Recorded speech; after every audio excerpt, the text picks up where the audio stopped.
Alguns anos atrás, enquanto servia na área América do Sul-Noroeste e morava em Lima, Peru, tive uma bela experiência que gostaria de compartilhar com vocês. Aconteceu quando eu voltava para casa depois de um final de semana cheio de designações.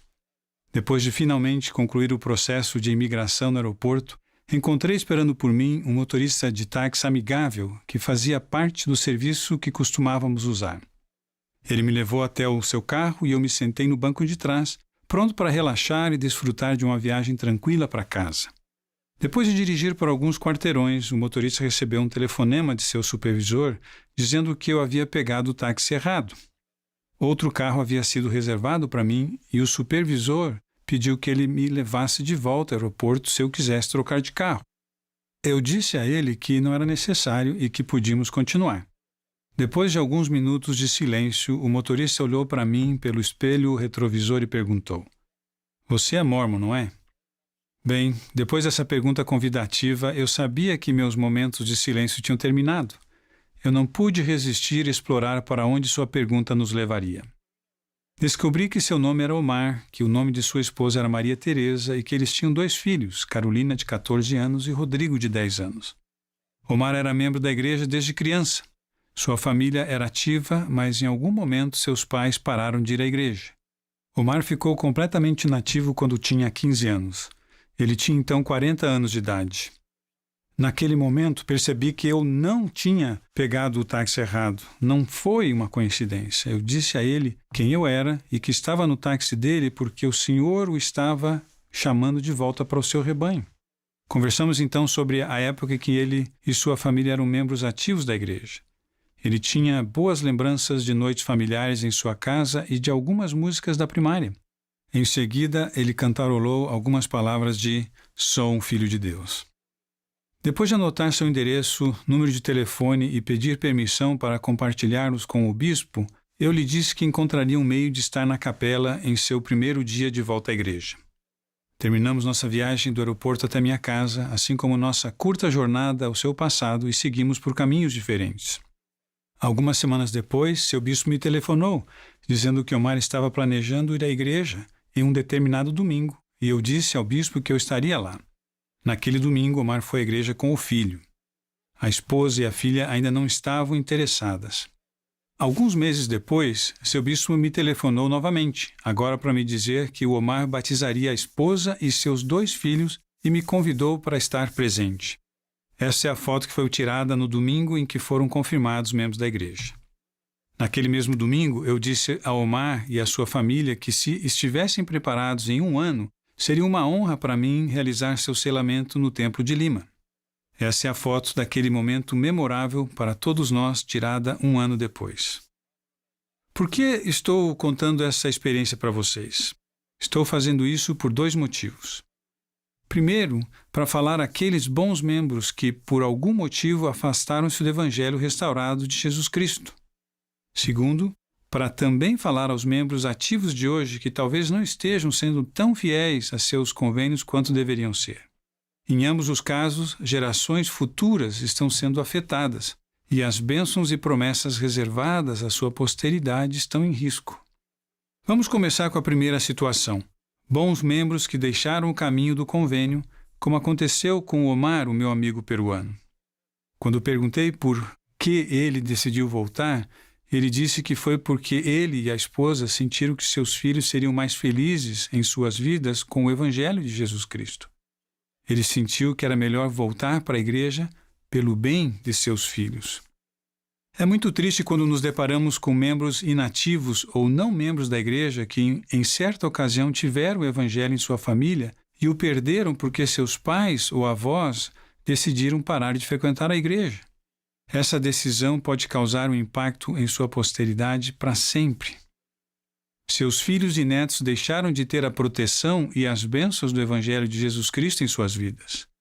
Mais doloroso ainda, eles perderam as promessas que um dia tiveram de uma família eterna. A decisão de uma pessoa influenciou toda uma cadeia de descendentes. Um legado de fé foi quebrado.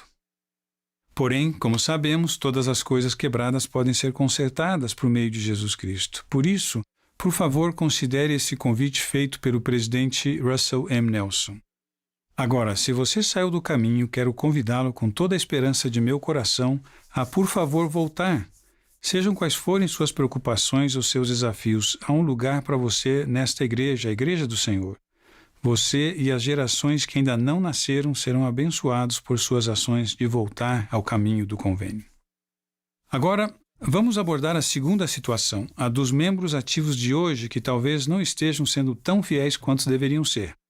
Assim como as decisões do passado impactam a realidade do presente, as decisões de hoje também terão consequências em nosso futuro e no futuro de nossos familiares. O presidente Oaks ensinou: o Evangelho restaurado de Jesus Cristo nos incentiva a pensar no futuro.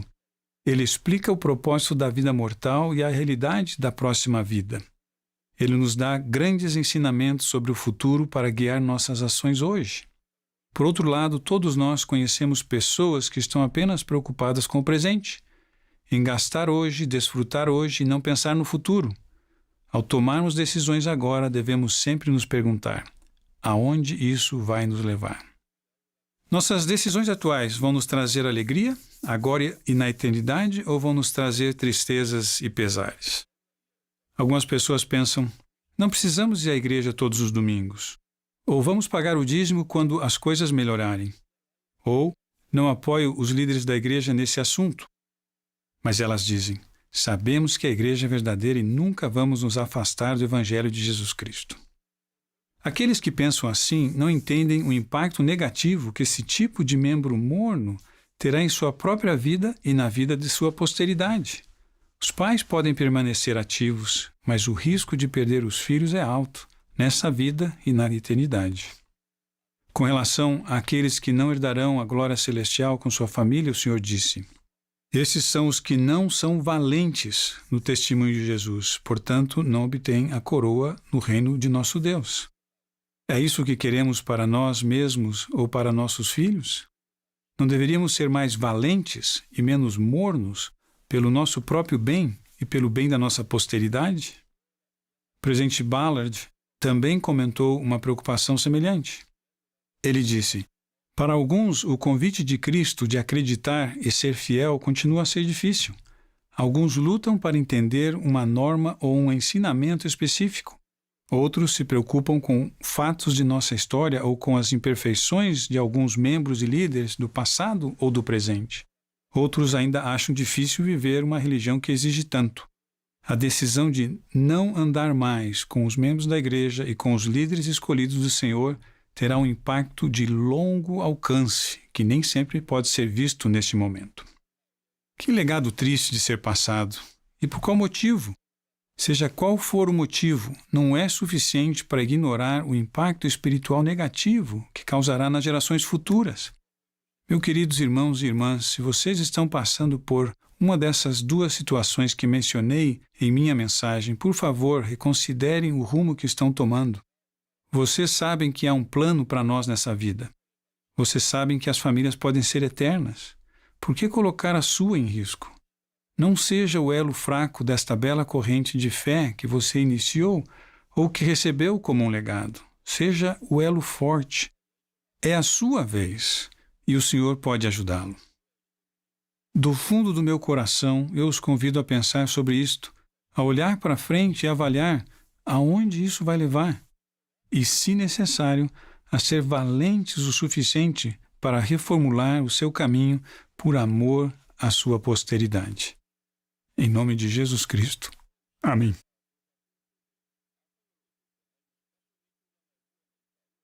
Reconsider your course of action. You know there is a plan for us in this life. You know that families can be eternal. Why put yours at risk? Don't be the weak link in this beautiful chain of faith you started or you received as a legacy. Be the strong one. It is your turn to do it, and the Lord can help you. From the bottom of my heart, I invite you to think about it, to look ahead and evaluate where this will lead. And if it's necessary, be valiant enough to reshape your path for the sake of your posterity. In the name of Jesus Christ, amen. Amen.